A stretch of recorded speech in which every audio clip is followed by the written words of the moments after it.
Harry Potter and the Philosopher's Stone, Chapter 3, The Letters from No One.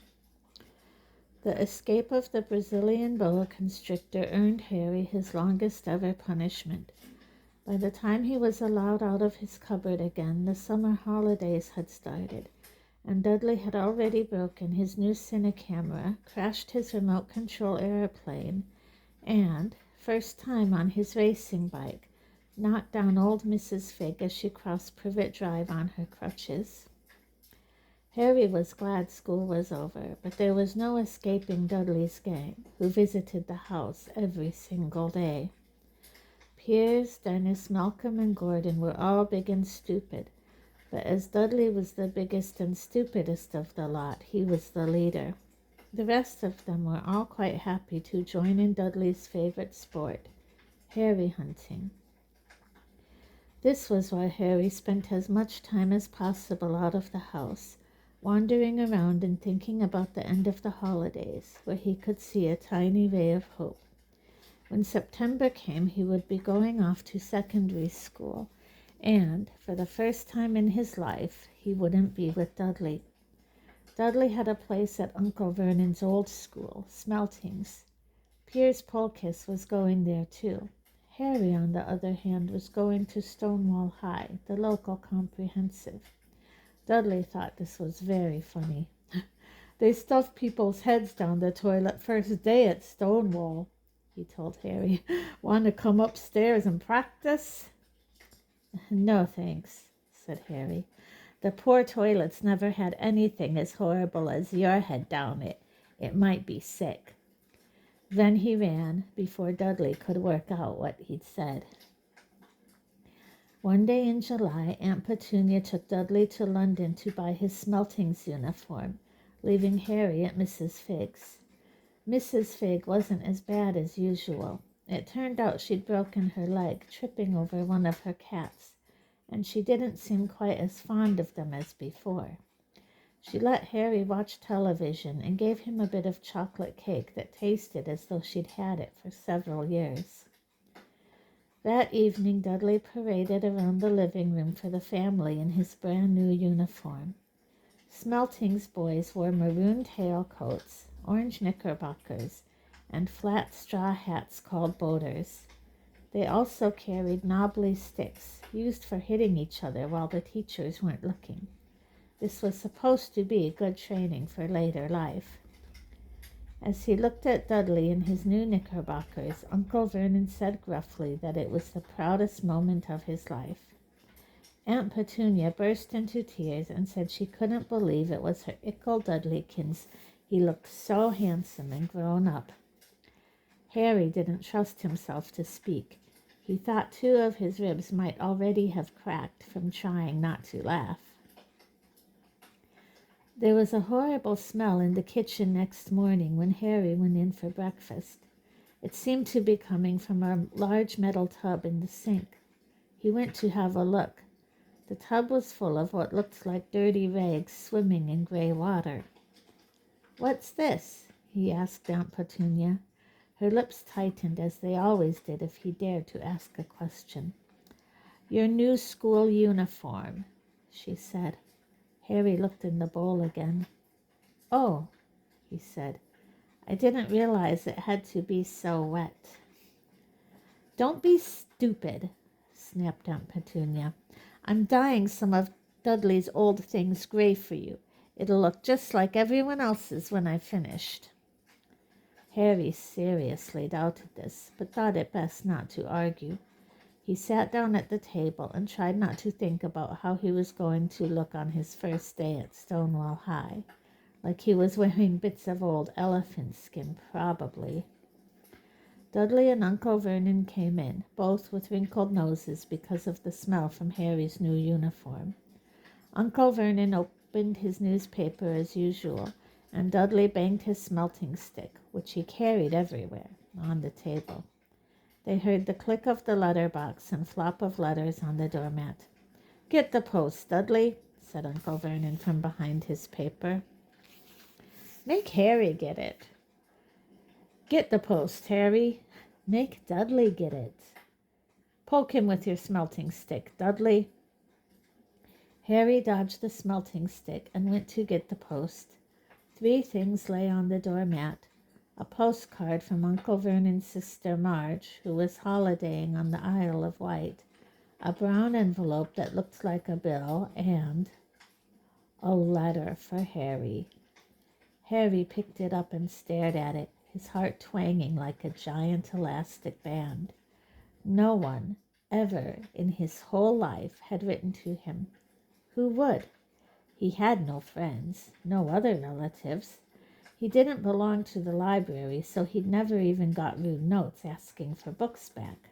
Yet here it was, a letter, addressed so plainly there could be no mistake. Mr. H. Potter, The Cupboard Under the Stairs, 4 Privet Drive, Little Whinging, Surrey. The envelope was thick and heavy, made of yellowish parchment, and the address was written in emerald green ink. There was no stamp. Turning the letter over, his hand trembling, Harry saw a purple wax seal bearing a coat of arms, a lion, an eagle, a badger, and a snake, surrounding a large letter H. "Hurry up, boy!" shouted Uncle Vernon from the kitchen. "What are you doing, checking for letter bombs?" He chuckled at his own joke. Harry went back to the kitchen, still staring at his letter. He handed Uncle Vernon the bill and the postcard, sat down, and slowly began to open the yellow envelope. Uncle Vernon ripped open the bill, snorted in disgust, and flipped over the postcard.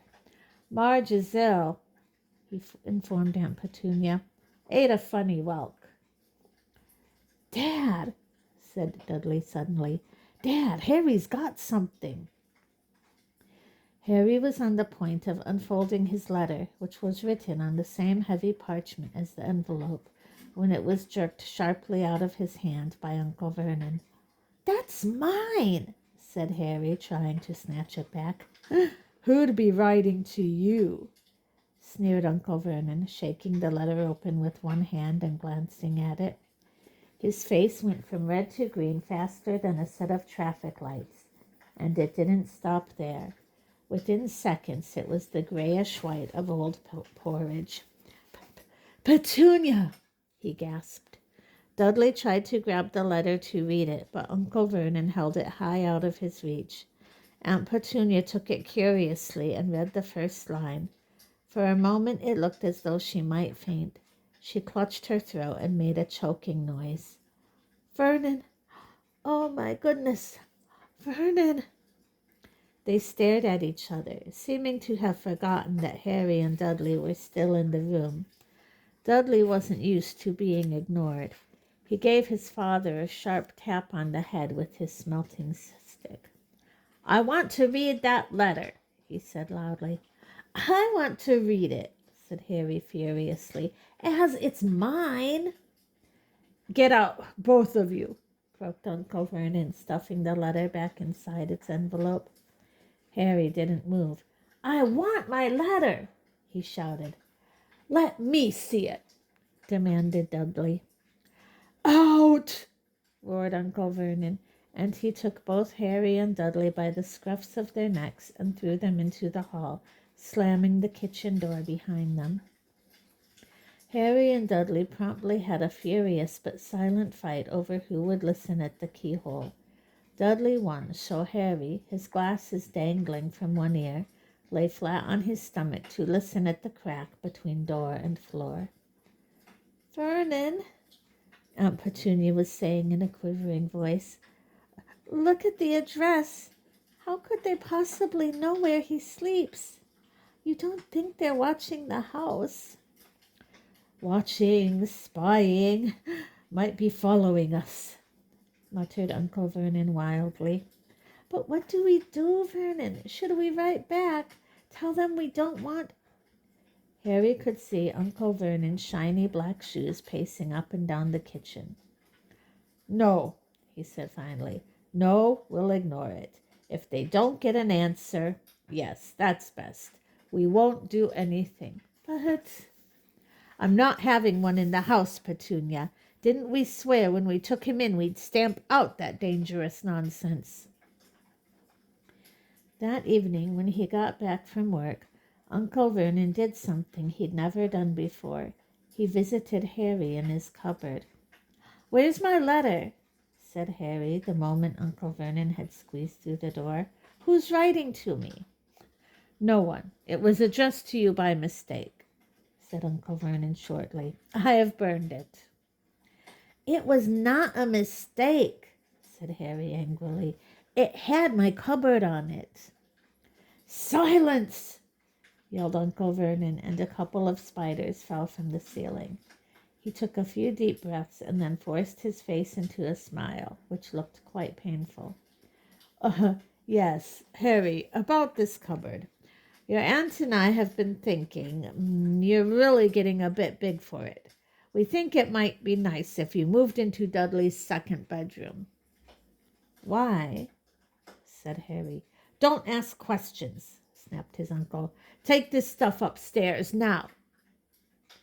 The Dursleys' house had 4 bedrooms, one for Uncle Vernon and Aunt Petunia, one for visitors, usually Uncle Vernon's sister Marge, one where Dudley slept, and one where Dudley kept all the toys and things that wouldn't fit into his first bedroom. It only took Harry one trip upstairs to move everything he owned from the cupboard to this room. He sat down on the bed and stared around him. Nearly everything in here was broken. The month-old Cine camera was lying on top of a small working tank Dudley had once driven over next door's dog. In the corner was Dudley's first ever television set, which he'd put his foot through when his favorite program had been canceled. There was a large bird cage which had once held a parrot that Dudley had swapped at school for a real air rifle, which was up on a shelf with the end all bent because Dudley had sat on it. Other shelves were full of books. They were the only things in the room that looked as though they'd never been touched. From downstairs came the sound of Dudley bawling at his mother. "I don't want him in there. I need that room. Make him get out." Harry sighed and stretched out on the bed. Yesterday he'd have given anything to be up here. Today he'd rather be back in his cupboard with that letter than up here without it. Next morning at breakfast, everyone was rather quiet. Dudley was in shock. He'd screamed, whacked his father with his smelting stick, been sick on purpose, kicked his mother, and thrown his tortoise through the greenhouse roof, and he still didn't have his room back. Harry was thinking about this time yesterday and bitterly wishing he'd opened the letter in the hall. Uncle Vernon and Aunt Petunia kept looking at each other darkly. When the post arrived, Uncle Vernon, who seemed to be trying to be nice to Harry, made Dudley go and get it. They heard him banging things with his smelting stick all the way down the hall. Then he shouted, "There's another one! Mr. H. Potter, the smallest bedroom, 4 Privet Drive." With a strangled cry, Uncle Vernon leaped from his seat and ran down the hall, Harry right behind him.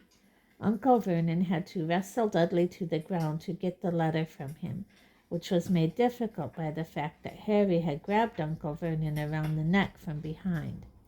After a minute of confused fighting, in which everyone got hit a lot by the smelting stick, Uncle Vernon straightened up, gasping for breath, with Harry's letter clutched in his hand.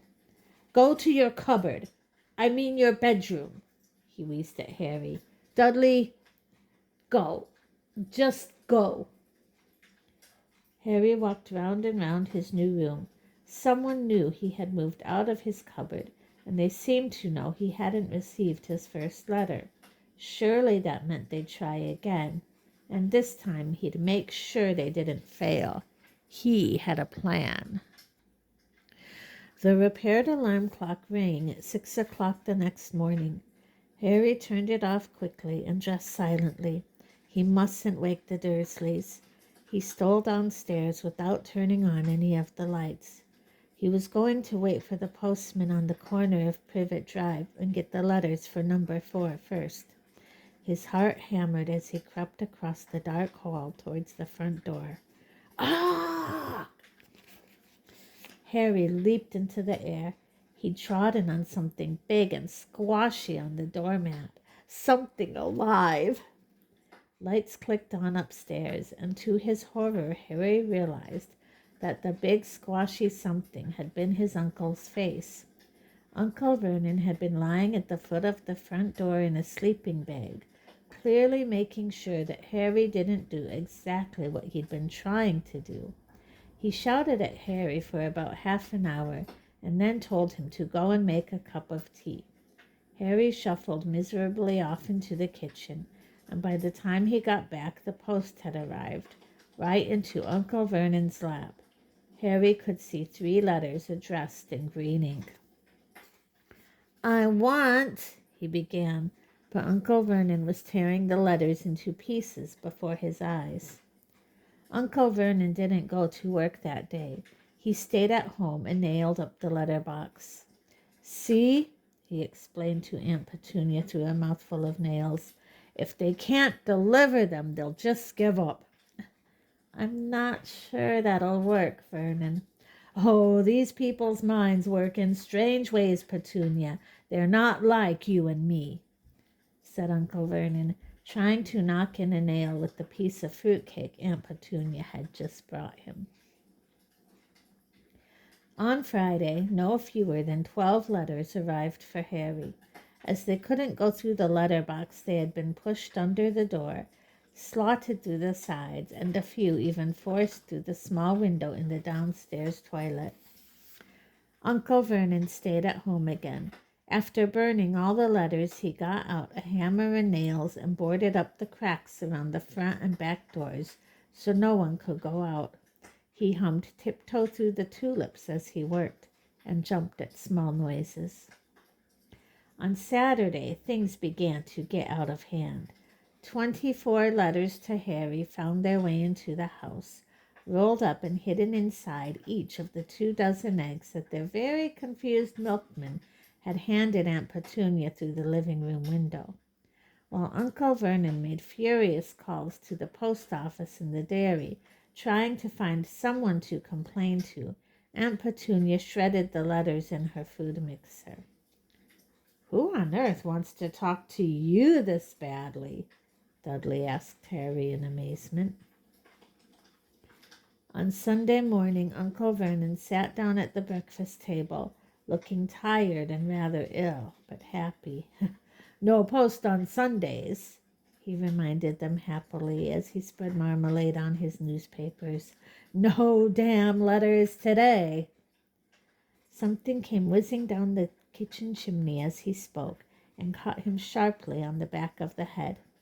Next moment, 30 or 40 letters came pelting out of the fireplace like bullets. The Dursleys ducked, but Harry leaped into the air trying to catch one. "Out! Out!" Uncle Vernon seized Harry around the waist and threw him into the hall.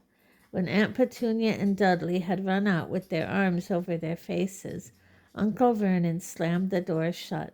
They could hear the letters still streaming into the room, bouncing off the walls and floor. "That does it," said Uncle Vernon, trying to speak calmly but pulling great tufts out of his mustache at the same time. "I want you all back here in 5 minutes ready to leave. We're going away. Just pack some clothes. No arguments." He looked so dangerous with half his mustache missing that no one dared argue. 10 minutes later, they had wrenched their way through the boarded-up doors and were in the car, speeding towards the motorway. Dudley was sniffling in the back seat. His father had hit him round the head for holding them up while he tried to pack his television, video, and computer in his sports bag. They drove, and they drove. Even Aunt Petunia didn't dare ask where they were going. Every now and then Uncle Vernon would take a sharp turning and drive in the opposite direction for a while. "Shake 'em off, shake 'em off," he would mutter whenever he did this. They didn't stop to eat or drink all day. By nightfall, Dudley was howling. He'd never had such a bad day in his life. He was hungry. He'd missed 5 television programs he'd wanted to see, and he'd never gone so long without blowing up an alien on his computer. Uncle Vernon stopped at last outside a gloomy-looking hotel on the outskirts of a big city. Dudley and Harry shared a room with twin beds and damp, musty sheets. Dudley snored, but Harry stayed awake, sitting on the windowsill, staring down at the lights of passing cars and wondering. They ate stale cornflakes and cold tinned tomatoes on toast for breakfast the next day. They had just finished when the owner of the hotel came over to their table. "'Excuse me, but is one of you Mr. H. Potter? Only I got about 100 of these at the front desk." She held up a letter so they could read the green ink address. "Mr. H. Potter, room 17, Railview Hotel, Cokeworth." Harry made a grab for the letter, but Uncle Vernon knocked his hand out of the way. The woman stared. "I'll take them," said Uncle Vernon, standing up quickly and following her from the dining room. "Wouldn't it be better just to go home, dear?" Aunt Petunia suggested timidly, hours later, but Uncle Vernon didn't seem to hear her. Exactly what he was looking for, none of them knew. He drove them into the middle of a forest, got out, looked around, shook his head, got back in the car, and off they went again. The same thing happened in the middle of a plowed field, halfway across a suspension bridge, and at the top of a multi-story car park. "Daddy's gone mad, hasn't he?" Dudley asked Aunt Petunia dully late that afternoon.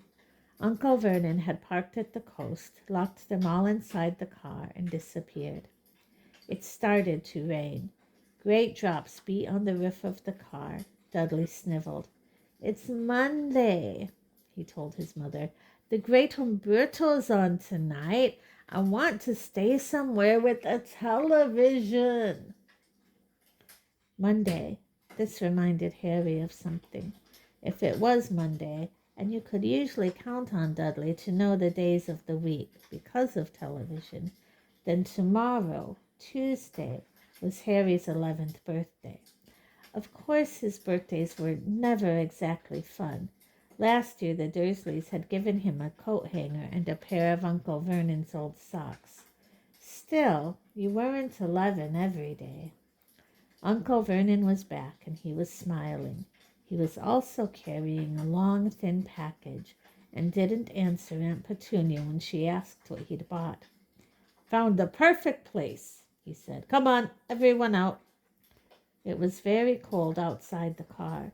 Uncle Vernon was pointing at what looked like a large gray rock way out to sea. Perched on top of the rock was the most miserable little shack you could imagine. One thing was certain, there was no television in there. "Storm forecast for tonight," said Uncle Vernon gleefully, clapping his hands together, "and this gentleman's kindly agreed to lend us his boat." A toothless old man came ambling up to them, pointing, with a rather wicked grin, at an old rowing boat bobbing in the iron-gray water below them. "I've already got us some rations," said Uncle Vernon, "so all aboard." It was freezing in the boat. Icy sea spray and rain crept down their necks, and a chilly wind whipped their faces. After what seemed like hours, they reached the rock, where Uncle Vernon, slipping and sliding, led the way to the broken-down house. The inside was horrible. It smelled strongly of seaweed. The wind whistled through the gaps in the wooden walls, and the fireplace was damp and empty. There were only 2 rooms. Uncle Vernon's rations turned out to be a packet of crisps each and 4 bananas. He tried to start a fire, but the empty crisp packets just smoked and shriveled up. "Could do with some of those letters now, eh?" he said cheerfully. He was in a very good mood. Obviously, he thought nobody stood a chance of reaching them here in a storm to deliver post. Harry privately agreed, though the thought didn't cheer him up at all. As night fell, the promised storm blew up around them. Spray from the high waves splattered the walls of the hut, and a fierce wind rattled the filthy windows. Aunt Petunia found a few moldy blankets in the second room and made up a bed for Dudley on the moth-eaten sofa. She and Uncle Vernon went off to the lumpy bed next door, and Harry was left to find the softest bit of floor he could and to curl up under the thinnest, most ragged blanket. The storm raged more and more ferociously as the night went on. Harry couldn't sleep.